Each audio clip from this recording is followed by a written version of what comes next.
Demonstrasi 11 April kemarin sempat diwarnai kejadian yang memilukan. Salah satu senior yang datang untuk mendukung para mahasiswa malah dikeroyok oleh pihak-pihak yang terindikasi sering berseberangan pendapat dengannya. Kejadian tersebut merupakan bagian dari yang dinamakan sebagai perundungan. Lalu, apa sih sebenarnya perundungan itu?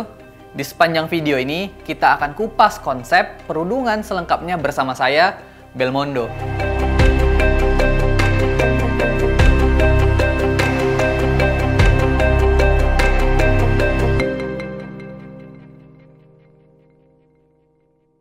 Merangkum laman Kemendikbud RI, perundungan adalah salah satu perilaku tidak menyenangkan baik secara verbal maupun fisik yang membuat seseorang merasa tidak nyaman, sakit hati, dan tertekan.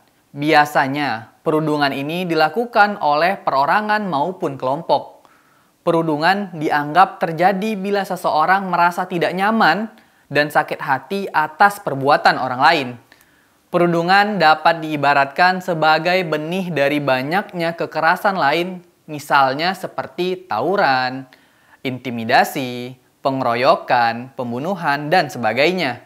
Komisi Perlindungan Anak Indonesia atau KPAI menerima setidaknya 37.381 laporan perundungan dalam kurun waktu 2011 hingga 2019. Dari jumlah tersebut, sebanyak 2.473 kasus disinyalir terjadi di dunia pendidikan.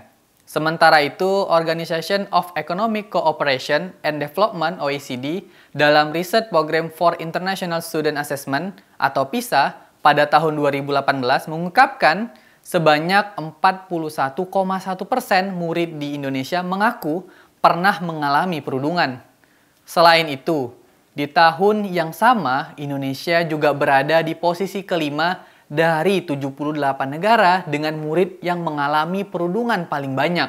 Selain memberikan dampak negatif secara fisik dan psikis bagi korban, perundungan juga dinilai dapat menjadi penyakit menular. Bahkan, sebuah badan amal anti penindasan Ditch the Label pada tahun 2016 melakukan survei kepada 8.850 responden berusia 12 hingga 20 tahun. Dari hasil penelitian tersebut terungkap bahwa sebanyak 14% pelaku perundungan merupakan korban. Perundungan tak hanya terjadi dalam dunia nyata, tetapi juga terjadi di dunia maya. Berikut jenis-jenis perundungan di dunia nyata.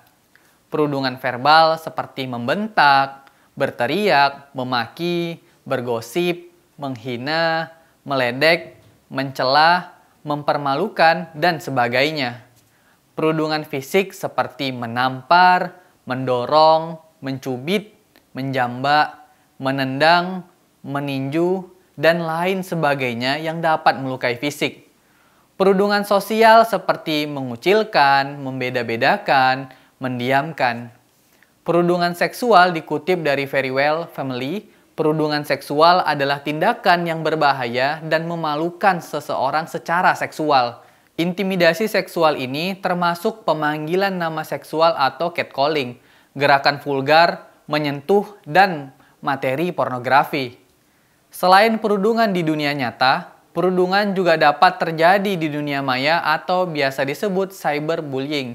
Antara lain meliputi memperolok di media sosial seperti mengirimkan berbagai pesan yang menyakiti, menghina, mengancam pesan teror, menyebarkan kabar bohong, mengubah foto tidak semestinya, perang kata-kata dari dunia maya, membuat akun palsu untuk merusak reputasi seseorang, memperdaya seseorang untuk melakukan sesuatu yang memalukan, mengucilkan seseorang dari grup daring atau online.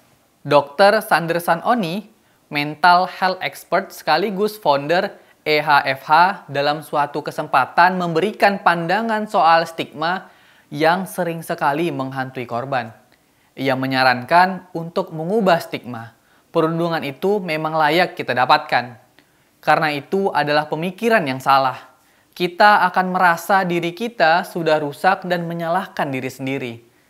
Berikut beberapa cara ini mencegah perundungan. Saran dari Dr. Sandersan Oni. Ubah stigma diri sendiri yang pertama. Ubah stigma untuk diri sendiri bahwa hal yang diterima adalah hal yang wajar. Berhenti menyalahkan diri sendiri dan beranggapan Anda adalah orang yang layak diperlakukan dengan tidak menyenangkan.